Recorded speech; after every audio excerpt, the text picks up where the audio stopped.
வணக்கம் நண்பர்களே, Samsung Galaxy m33 மொபைலில் ஃபேக்ட்ரி டேட்டா ரீசெட் அடிக்கிறது எப்படின்னு தான் பார்க்க போகிறோம். ஃபஸ்ட்டு செட்டிங் போய்க்கோங்க. ஆல்ரெடி நீங்களே போயிட்டீங்க, வெரி குட்.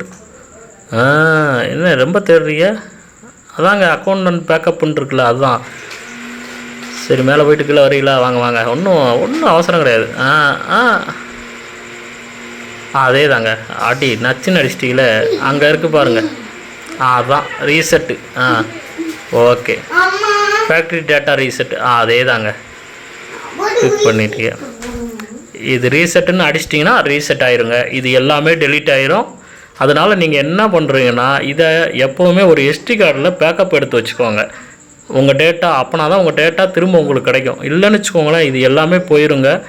நம்ம கஷ்டப்பட்டு ஃபோட்டோ எடுத்து வச்சுருப்போம். கஷ்டப்பட்டு மட்டும் இல்லைங்க, இஷ்டப்பட்டும் ஃபோட்டோ எடுத்து வச்சுருப்போம், அதுவும் போயிடும்.